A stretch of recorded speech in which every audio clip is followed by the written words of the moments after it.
Hey, Hey, welcome to the weekly Life, Love, and Money show with Summer and Jen. Thank you for being with us. Thank you, Jen. Hello.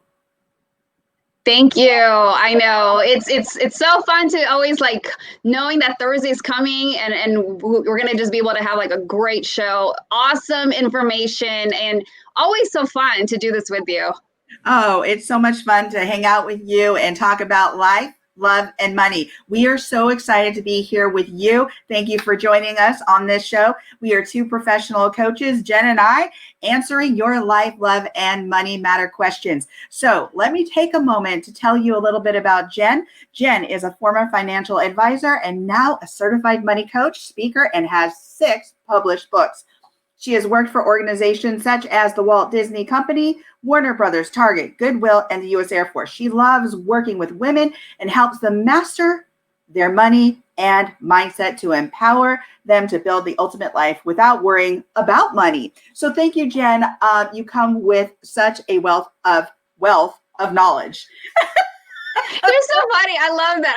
I'm gonna have to borrow that for you for marketing purposes. Thank you, though. Thank you so much. And let me say, I have the amazing pleasure to introduce my co-host, Dr. Summer Watson. She is the founder of Core Women LLC, and it's a coaching company, production company, and she has extensive experience. She's a doctor of psychology. She has experience working with the for-profit and nonprofit sector in human services, and she's also an author. She does some speaking. She's an amazing coach as well. And of course, as you all know, she is my amazing co-host of the Life, Love, and Money show. So thank you and welcome, Summer. Welcome. Cheers to you, Jen. Cheers. Yes, definitely. Cheers.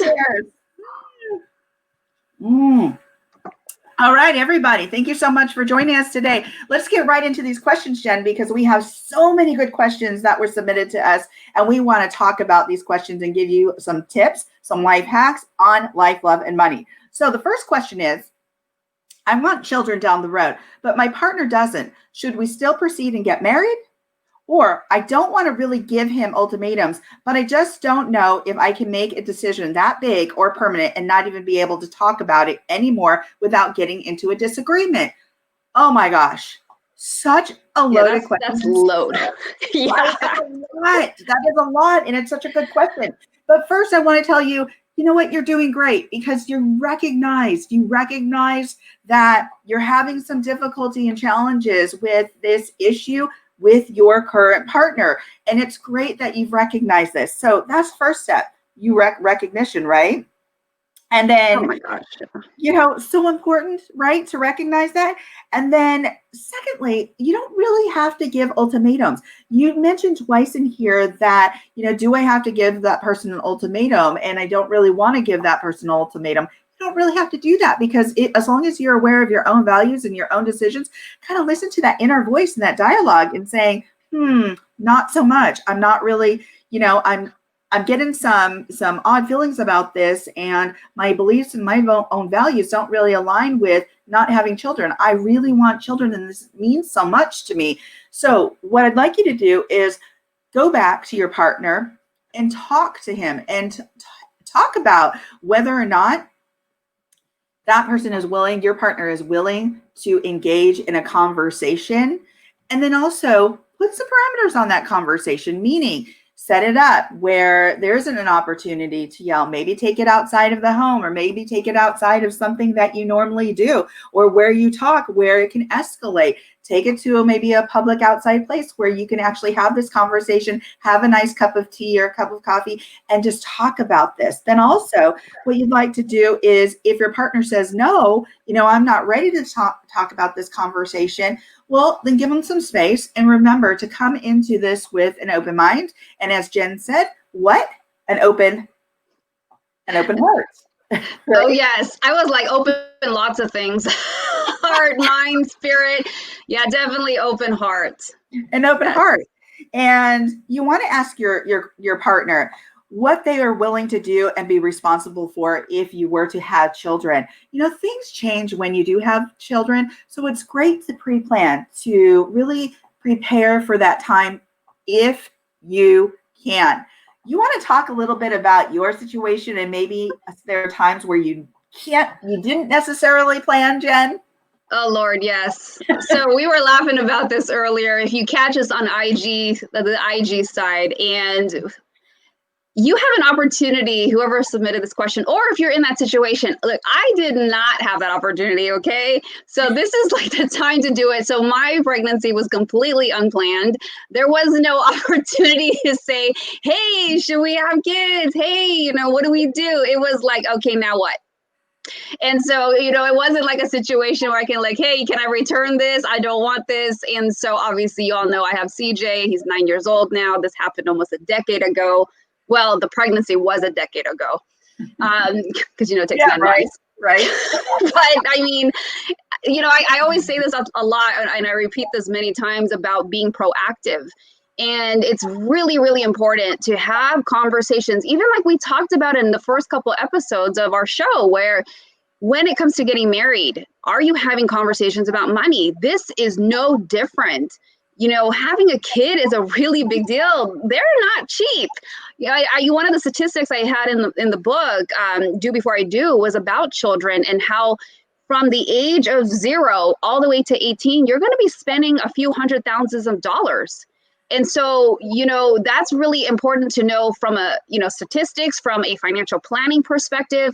And so I think it's also important that you also keep in mind that you have to be aware of the financial cost. Because I do see a lot of couples, they struggle, they want to, this is where the guilt, I also just thought about this. I see guilt a lot of times where they want their kids to be able to participate in extracurricular activities. They want their kids to be able to go to a private school, but it always comes down to the financial resources. And so if you're already in a place where you're struggling, and I'm not saying that if you're broke and you're, whatever the situation is, that not to have kids, just be aware of what you could be potentially entering. And so Right. from the logistics perspective, understand what it's going to cost you and what kind of financial impact it will have on your budget and your overall household planning. And also, I think stepping back, think about how you're approaching this conversation. Are you, like Summer said, are you coming into the conversation with an open heart, an open mind? And are you just really trying to just listen? Find out what your partner is trying to say to you. Understand what their concerns are instead of it just being like, well, how come you don't want to have kids? I mean, that is just not that is not the way to go about anything. And I mean, I see that happen often where somebody comes in like, rushing in and attacking. And I get it. You're frustrated. You could be angry. You've been asking, but it's not going to get you anywhere if you don't come from it from a place of respect, a place where you're like, okay, I really want to understand. Tell me what it is that what is your resistance to this, so I can understand better. And I think you'll make so much more headway when you come into the conversation with an open heart and open mind. Absolutely. Great tips, Jen. Thank you. Thank you so much, because I think that there are so many factors and variables we can think about when having children. And many times we get into these situations where it's like, maybe I didn't give myself the opportunity to think about these variables and these different things. So for that matter, one of the things I want to go back and touch on is we have this opportunity. You have this opportunity now, as a matter of fact, to think about some of these things and think about these variables. I want to give an example. I was working with an intern and I helped him get a job, and he recently got married, and he said, we want to have children, but there are so many things to think about, and I really want to have children early. And I said, okay, so have you thought about the financial aspects of this? Have you thought about the insurance? Have you thought about this? Let's take you over to the insurance side of this. And he's like, well, it's free. We can have the baby because I've got this insurance. I said, well, let's check this out. Let's check out the variables within your insurance package. And so we did that. And he was like, oh my gosh, it's going to cost me $4,000 to have a baby. I said, yes, just to have a baby. You might be, investing in your insurance, but at the same time, there's still a 20% investment that you have to make outside of that investment, that monthly investment that you're making. And so for that reason, it's going to cost you just to have that baby about $4,000. And he was just like shocked. He was absolutely shocked. He had no idea. He was just floored that it actually cost something to literally have a baby. And I said, and as you said, if we tap back into what you said, that's just a very small percent of what you're going to do for the 0 to number of years. Not even 18. It goes way past 18. Oh, yeah. Have you heard of the term boomerang kid? Oh, yes. Yeah, for those of you who aren't familiar with this term, I heard it a lot in many financial workshops and wholesaler events where, there is this thing called the sandwich generation, where as adult children, you got your young children, but then you got, or you're like this elderly parent, but you got your children and then they leave and then they come back. And that's what they mean by boomerang, you come back. And so you're trying to do your retirement, but then you got your grown children coming back, and so it doesn't stop at 18 for some people. It's just in perpetuity. Right. Yes. So it's really important to understand that there are a lot of variables when you're having children. I'm going to tap back into the emotional aspect of this because I think it's really important to have those conversations. The person asked the question, I want children, but my partner doesn't. So go back and have that conversation. If your partner is not ready or willing to have that conversation, maybe take a step back, take some time, and then go back and readdress the conversation. If your partner is still not ready to have time, then it's about time that you look at your own personal values and beliefs about whether or not this relationship is in alignment. And sometimes through these conversations, you'll find that we can go forward, and I understand where that person's coming from and where these feelings are derived from. So, but in some cases, it also means that it may be time to move on because your values and beliefs are not necessarily in alignment. Yeah, I love that Summer said that. It's great advice. And I think sometimes, to your point, is that we have to allow ourselves that grace, because sometimes we're pressured that, oh, I have to make this work, give it a chance. But you really got to tap into your intuition. You have to listen to your inner voice and yourself, because if you're feeling this resistance now and you just can't come to some mutual agreement that you're happy, they're happy, that you can make this work, it's going to be an uphill battle. And let me tell you, when you're having a baby, I mean, I just look back at the decisions I was making. I remember having so much confusion. I mean, you're carrying another human being inside your body. I would say the alien is sucking my life force, and you're just not thinking straight. I mean, it's even in books. If you've been pregnant, some of you have been familiar with what to expect when you're expecting. And I mean, you suffer vision loss, memory loss. I don't think I've recovered from either one. And, it's just, there's so much that happens. And so what my point is that if you are trying to talk about these big topics, these are very serious, heavy topics but you do need to get through it. It's not the time to be doing it when you're pregnant, when after the fact. Is it impossible? No, but my goodness, look, all I got to say is 2020. Do you want to add more? So, I don't think so. I mean, I keep thinking, like, you know what? I would not be surprised if Godzilla came, okay? At this point in time, I would not be surprised. But just have this conversation and be realistic with yourself. If it's time to move on, have some grace and realize, okay, I need to serve my needs. I need to be in alignment with my values and what I want. And this is just not working. And it's okay. I think you have to learn how to be okay with those decisions. I think so. I think you absolutely need to be okay, at ease, and give yourself some grace. And here's the thing. If you are struggling with your own personal values, and this is something that we, that people, I wonder if they know that it's so important, the value of understanding your own personal value and your own beliefs. And many times when we're younger, we don't have a concept or a grasp on that. Well, in my book, I also have strategy that you can go through to better understand what your values and beliefs are, because your values and beliefs are basically your foundation from where you make your decisions regarding family, friends, jobs, yada, yada, yada. And as Jen said, when I was in law school, Godzilla could come out. But when I was in law school, they always say, be ready for that. Be ready for that, that star to like kind of come down and land anywhere. So what's your position? If it were to land in your backyard, what would you do? If this baby were to land on you, what would you do? So have the conversations now, right? Absolutely. Give yourself that. Please give yourself that gift of that conversation. So let's go into question number 2, because we are getting some great questions. And by the way, if you have a question, this is 30 minutes of free coaching. 30 minutes of free coaching regarding life, love, and money from 2 professional coaches. DM your questions to us. We want to hear from you, and we want to be able to answer your questions. So let's move on to question number 2, because this is a great one. And Jen's got a lot of great information to offer regarding this question. At what age should parents talk about money with their kids? I love this question. And in actuality, I get this one pretty often. And I think it's one, it tells me that great. I love that people are thinking of their children and their children's future.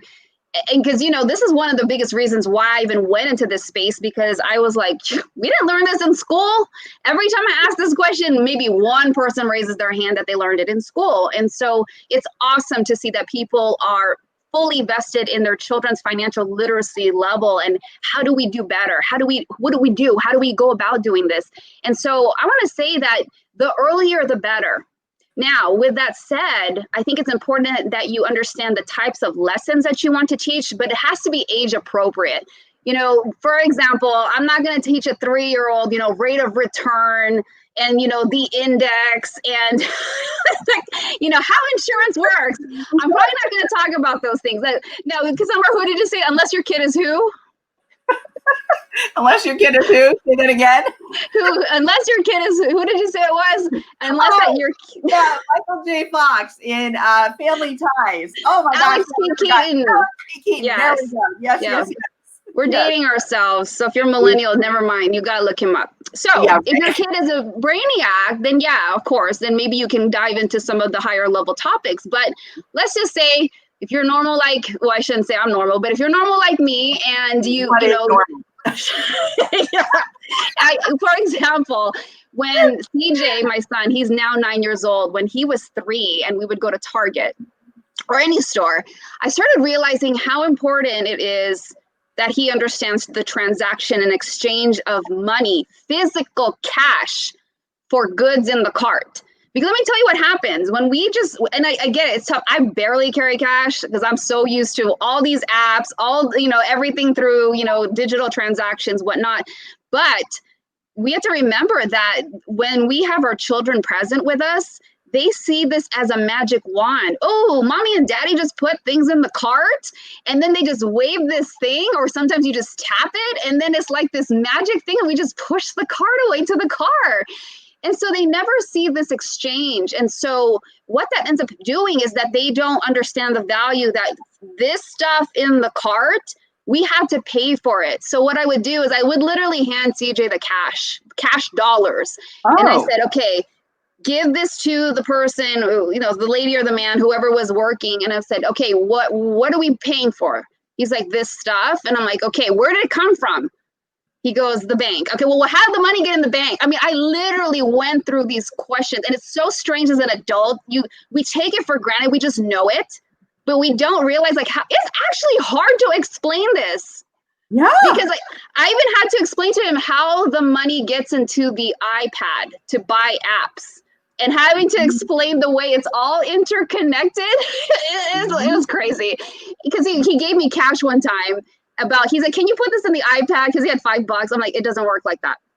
And so I don't shove it in the charger hole. It doesn't work like that. Put the money in here. Yes. He's like, can you put this in the iPad? I think it was 6 years old. I'm like, oh my goodness. And then we realize we have to explain these things. And I think it's good as adults for us to explain things like that. Age appropriate. So, right. He started to learn, and I even explained, okay, he's like, well, you worked and you got paid. So that's where the money came from. And then you put it in the bank. And I'm like, okay, great. As long as you start teaching your children the relationship between you working you get paid. Where does that money go? You get it in the form of a check or digitally, whatever, and then it goes into the bank. It doesn't have to be complicated. You do not need to be a financial advisor. You don't have to be a financial analyst or expert. What you need to do is be able to break it down very, very simple. Exactly. That's like I said, it's got to be age appropriate. Now, of course, Right. as the child gets older, start teaching them about credit, start teaching them about budgeting and understanding the exchange of like, okay, you got this is what it's going to cost. Are you willing to wait? And I think the other things that are so important is that you have to understand you are a parent, you have life experience. Do not doubt that, do not discredit that. You don't need to always have financial knowledge, but I think it's important that you even pay even more attention to the words that you're using. You pay attention to the emotion. Are you teaching? I think this is the most important part, because when I do money coaching, a lot of times what happens is, as children, the adults remember hearing negative things around money.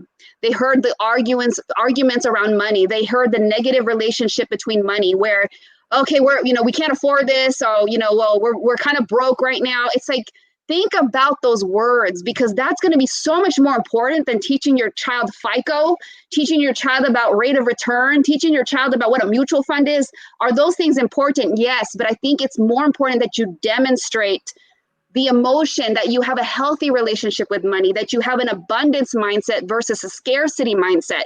So start thinking about those things. It's the words. Your words are so powerful, and I promise you, that's going to have a way bigger impact on how you raise your children to have a good relationship with money when they grow up, and the financial decisions that they make later on.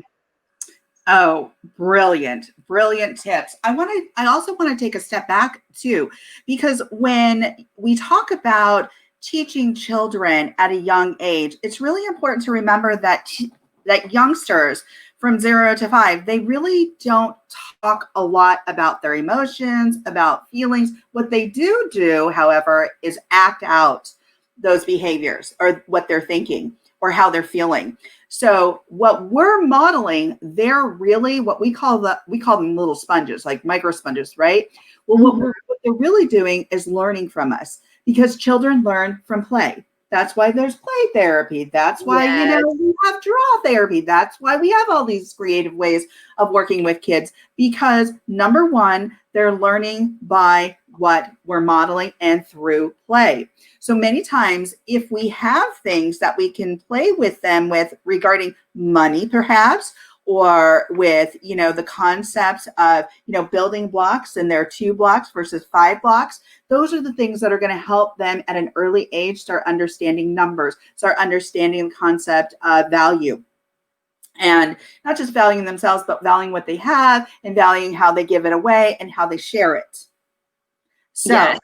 all of that plays into understanding and the concept of money, and money matters at a young age. And I think it's really important to remember that our children play through and learn through play. So Excellent answer. I love that you added that.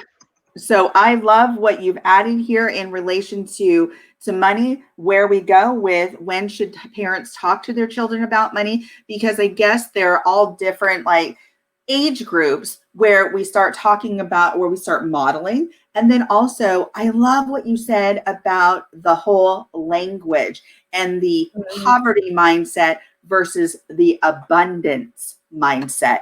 And I think that's really very important, because if we're thinking poverty and we're saying things like, oh man, I've got to pay this freaking bill this month. Yep. Okay. Well, if you have a different mindset and a reframe about paying those bills, you're going to understand that that's just something that, that we do. And that's built into the structure of your financial plan. And so that's, in fact, why we talk about these things here on Life, Love, and Money. Why? Because we want to give you these life tips. We want to give you these life hacks that are going to help you, support you in the matters of life, love, and money. So, all right. Shall we go on to, what time is it? Our time goes so quickly. We started 5 minutes late, so we can go 5 minutes because we had tech difficulties.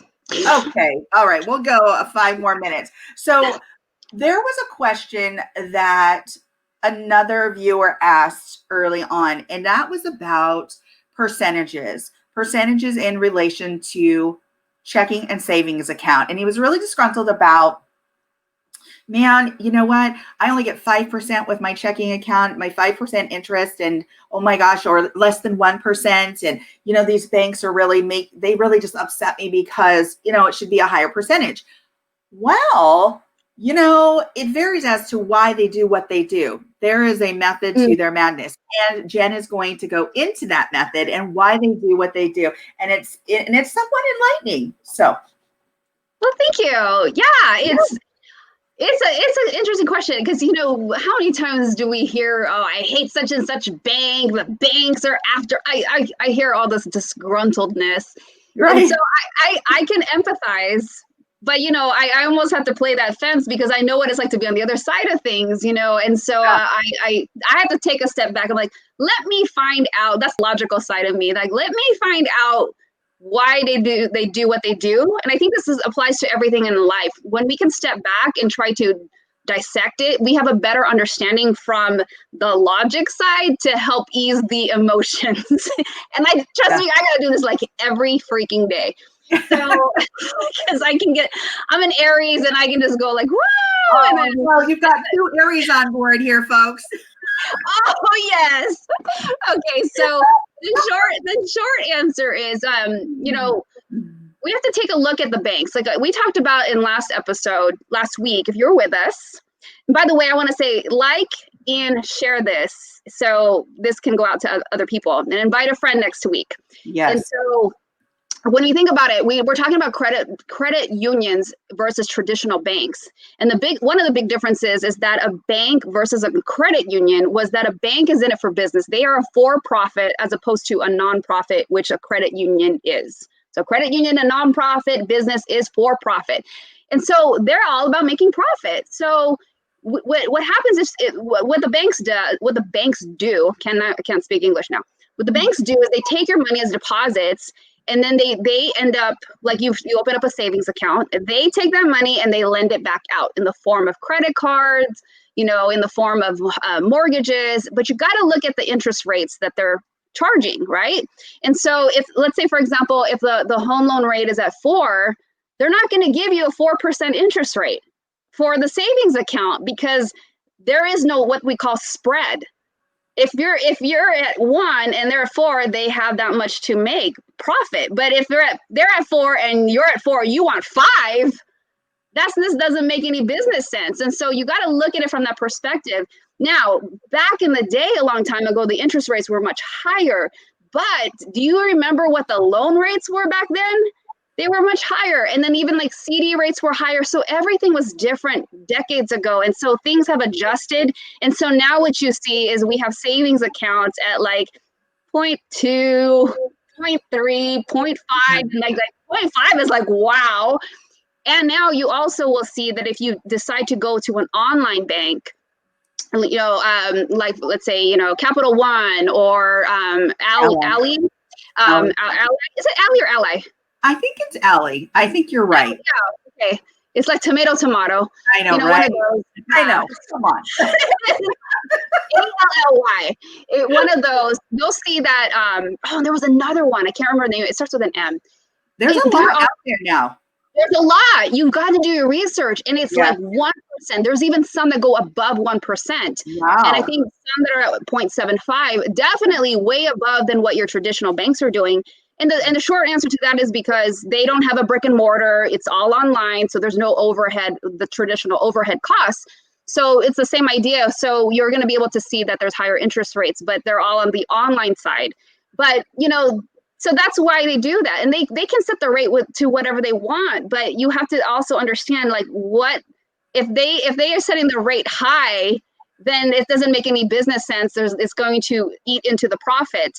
Now, the other thing I want to add too is that you have to recognize that a savings account is something, I want you to look at it more for liquidity. This is not something I would suggest that, or to consider that this is not for retirement. This is like a savings account is for liquidity, quick access. You can get to it. This is not like, you plan to leave it there and grow because it ain't going to grow. Okay. Right. It's Like, Right. this is not. And so Yeah. you always have to remember, this is what I always tell clients and people that have questions. You always have to ask yourself two things. What is the purpose of the money? And then when? So what is the purpose of the money? And then when do I need that? And let that be the questions that lead you, when you have the answers to that, direct you to what it is that you need to do. Because sometimes we're trying to use the wrong vehicle and strategy for the wrong purpose. So I like that. Using the right vehicle for your money matters. Yes. Okay. Well, I love that. I love everything that you've said thus far, because you're absolutely right. We need to start thinking, and the onus is on us at that point to really do our own research, because of course a bank is a profit entity. It wants to make money. So they're not going to offer you a 4% interest on your checking account when they're asking, homeowners to pay 4% on their mortgage rates, right? It's just not what they're going to do. So, Yeah, it's like you're not gonna lend your friend $5 and there's got to be interest. Well, maybe not a friend, but you know what I'm saying. You're in it for business. absolutely, absolutely. So you can think of it from a very personal perspective and take away the emotional aspect of that, and know that yes, this is your money, but you have a choice as to where you're going to put it, and there are all kinds of options. Please, we're asking you to DM your questions to us, because we want to be able to answer these questions and give you some life hack tips, and also some financial tips and life, love, and matter tips, because we're here. This is free coaching, 30 minutes of free coaching every week, every Thursday. So with that said, we have other questions that we were going to answer today, but our time is running short. We are already over 2 minutes. Thank you, Jen. This is such a pleasure every week to be with you to answer folks' life, love, and money questions. Thank you so much. Oh my goodness, thank you. You are such an amazing co-host. I love you. So Thank you. thank you. You definitely bring a wealth of expertise as well. So yes, it's so great to hear what you got to say about this. Thank you. And so for those of you out there, we want to thank you so much for joining us. Join us every Thursday. You can catch us on Instagram at the Core Women page at 11 a.m. Pacific time, 2 p.m. Eastern time. And you can catch us on Instagram, Twitter, LinkedIn, not LinkedIn. Oh my gosh, Twitter, Facebook, and YouTube. If I can get this straight, Twitter, YouTube, and Facebook on the Life, Love, and Money Show at 11:45 Pacific time, 2:45 Eastern time. So there's many ways to catch us, and also go to our YouTube page, like it, invite a friend. If you want to see the replay, they're going to be there. All these lives will be on our YouTube page, and we want you again to remember, please invite your friends. Please submit your questions. We want to be able to support you out there in community. Thank you so much. Thanks, everyone. Thank you. Take care, everyone. Bye.